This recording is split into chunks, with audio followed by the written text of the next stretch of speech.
G'day folks. Well, for today's equipment autopsy we are going to look at a 46-inch Samsung high definition LCD. This is the one with the smashed panel that I had powered up a little while ago. Yeah, not really practical as a piece of artwork or anything and probably wouldn't last very long.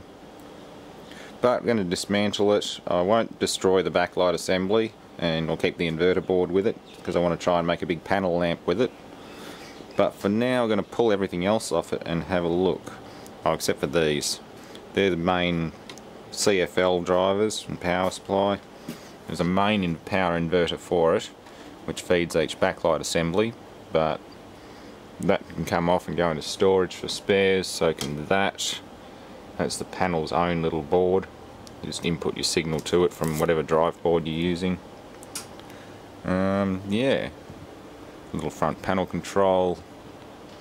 Only thing I noticed was pinched out of this was the speakers. Everything else is here. I think the speaker's plugged in there. Yeah, they pinched the speakers off it and that's about it. The set itself was a model LA46S81BD. So if that means anything to anyone, that's a little auxiliary input board as well. Obviously with traces and provisions for other accessories, like looks like a HDMI and a maybe SVHS or something. Yeah, another S-video type socket. Although no, it's an S-video, it's a big one. I don't know what that would have been. Maybe USB. Who knows? Yeah, with all the main power inverter stuff down there on the main power supply, these sideboards don't have an awful lot on them. Just little inverter transformers for each one of those backlighting tubes. I'm guessing each one of the, yeah, it's 1, 2, 3, 4 and so on. There's quite a lot of tubes in there. Hopefully none of them are broken, but it's not to say I can't just desolder and delete one if necessary. It should run fine without one or two tubes missing. I've seen them run with half the backlight smashed and they still run. So I'm going to put this cover back on and protect those iron or ferrite cores. They're very fragile, so don't strike them with anything. Same with all of these. If you handle them roughly, those ferrite cores break and screw up the magnetic field inside the transformer, and that's the end of it. But yeah, these are the main power inverters. That one feeds the right side board, which is at the top, and that feeds the left side board, which is the bottom one. So all of that's in two separate grids, but still converges because they're energizing each end of the filament. They're a cold cathode fluorescent lamp. So yeah, it's just a big CFL power supply. Yeah. It'd make a good filming light too, because I have trouble with lighting in here sometimes. I mean, as you saw just before, I had the side door open and there was a lot of glare coming in. So I'm going to keep that door shut and just stick with the fluorescence. The blackout matting and other stuff on the roof helps too. I've just stuffed whatever insulation and other crap I could find up there.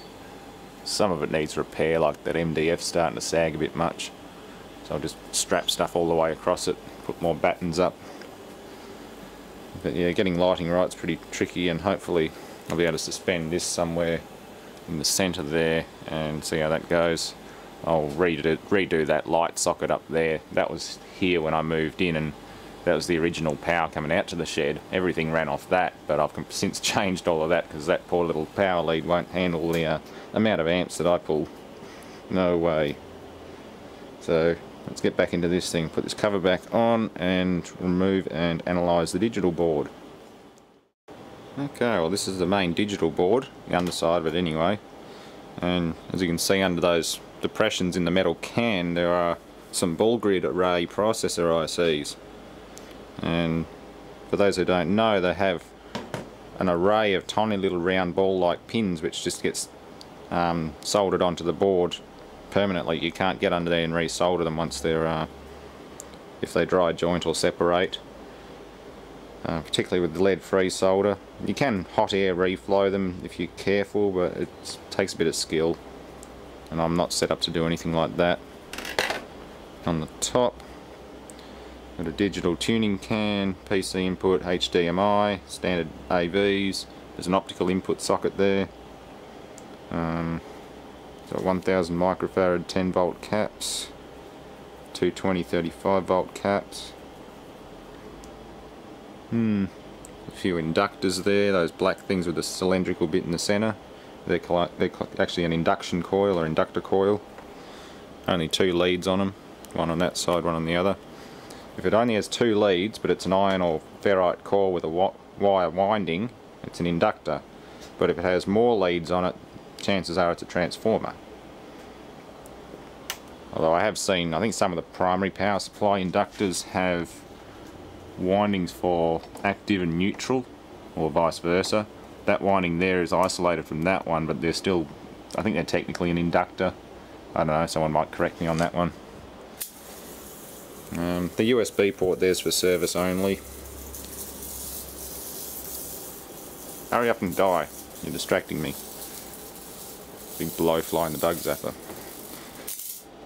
There he goes. Yeah, fault codes and things can be read with a diagnostic software or something on a PC. Evidently you'd have to get the software before it recognises what it can do.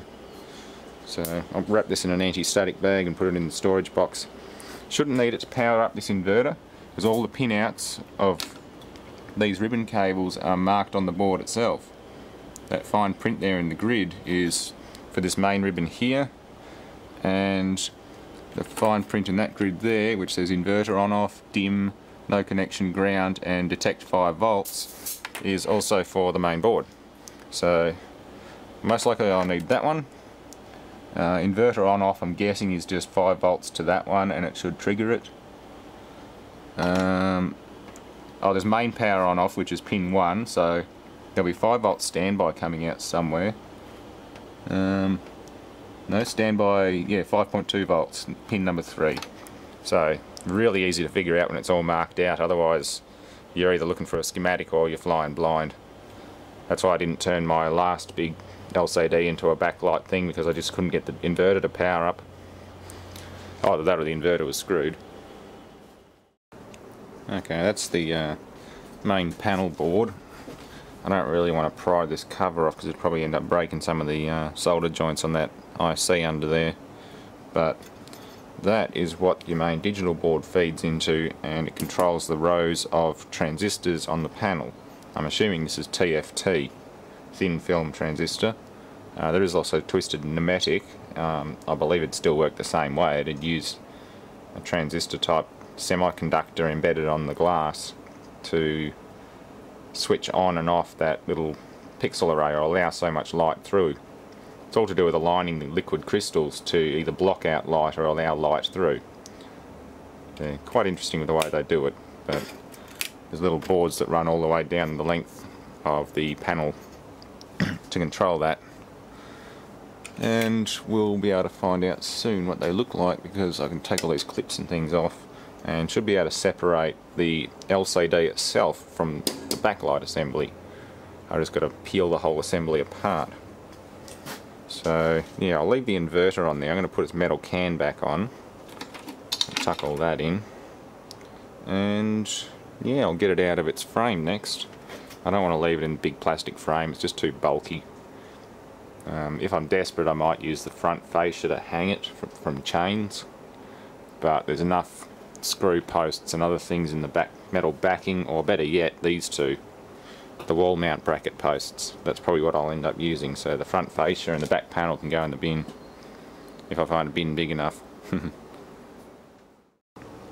Okay, that's the panel assembly out. The outer bezel came off fairly easy, and this one here, I should just be able to spring those out of their little divots and the back assembly will come off, or at least the front part, and then I can peel the LCD away. Because I want everything else to stay together, I just want to get rid of this cracked LCD panel. And we'll peel that apart layer by layer too and examine that. But that's next. Alright, here's the fun part. And yeah, there were little screws in the front of it, I'd missed them. They went all the way through to the metal backing. So, you can get the steel surround out of the way. And this is the panel. You got little driver boards here which connect through to the one on the can. There's 1 and 2. Tiny little semiconductors. I don't really know what all these parts are, so don't hold me to it. If anyone can tell me what those are, let me know, because I'm quite interested. You can't even see the tiny traces that go through there. I'd need a microscope to see them. But there's tiny, super fine copper traces going through those ribbons. The top has no connections, and these ones here just have some of those little semiconductors on them. There are no sideboards here. A lot of LCDs seem to have sideboards in the bottom one, but this one just seems to have little joining tabs for the rows of horizontal pixels. I'm guessing X, Y and Z. So we can now lift that out now that it's all disconnected. And that's it, that's the actual display panel. It's only about 1/8 of an inch thick, 3mm or so. Oh, look at that, the light coming through. I'll hold it up to a light source and we can actually see colours. Some of the pixels are stuck open.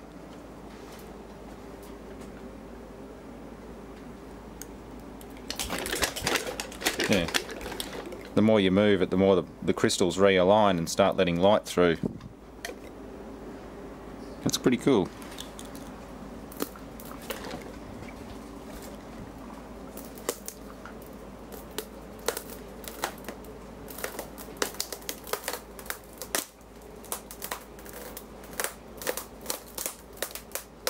Yeah.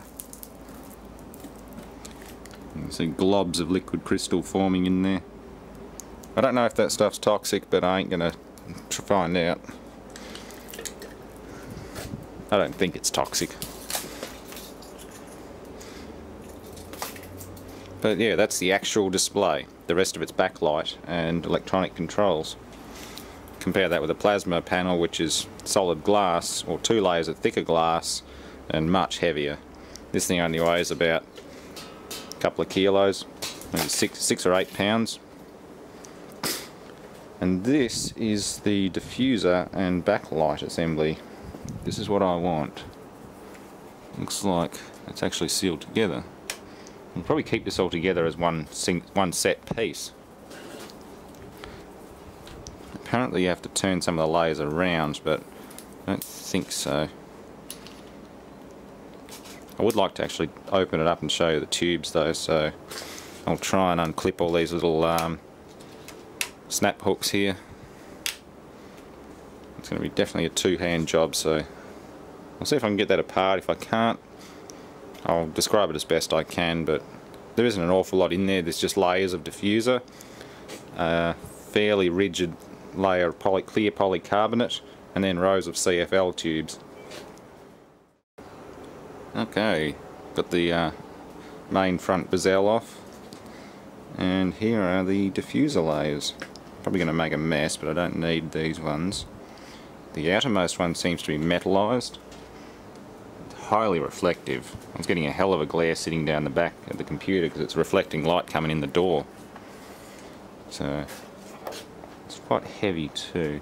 Yeah, it is just one of them. Hard to tell sometimes. Sometimes you get really thin ones, but no, it's one piece. Nice plastic too. I've used this stuff for quite a lot of different projects.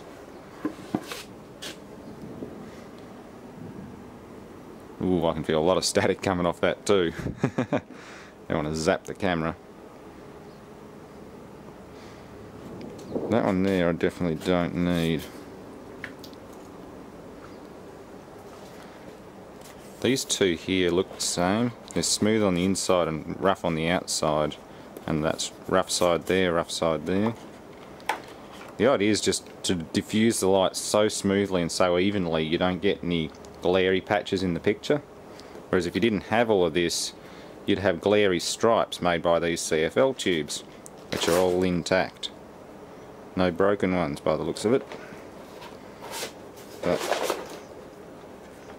yeah, there's the two innermost layers. Again, it's just like textured plastic.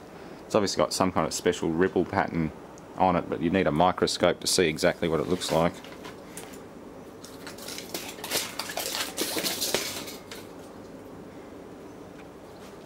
And that's just the back diffuser, which is about 1/8 thick, 3mm. Seems like polycarbonate or acrylic or something like that. I'd say acrylic. And these are the CFLs. And despite my bashing of the panel with a hammer, I haven't hurt them. Beautiful. You could almost leave all of the diffusion layers off, but I'll just leave that one solid plastic one on there. Sort of like a diffuser on a normal fluorescent lamp.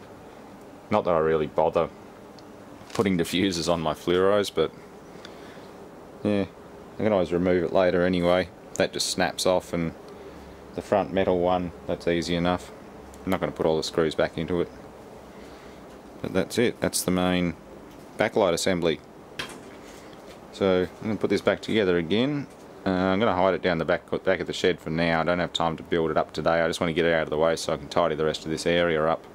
I didn't want to put it back out in the carport and have it sit around for another few weeks without getting touched. So I'll do it while it's in here. I've got an old Chonda 5.5 horsepower engine to look at as an equipment autopsy, and probably just run it and see what it does. It's got very bad main crankshaft bearings, so that'll be interesting too. Anyway, I hope some of you found this interesting. That's a liquid crystal display television. You can Wikipedia liquid crystal display and get a lot more information on how they work exactly, how these panels work.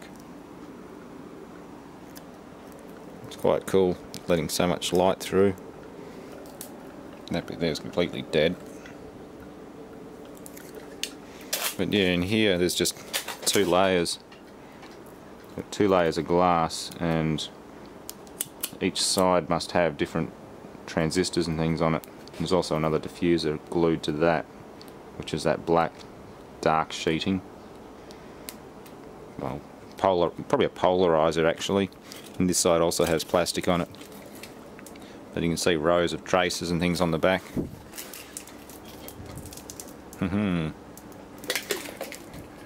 That's about all for now, and thanks for watching.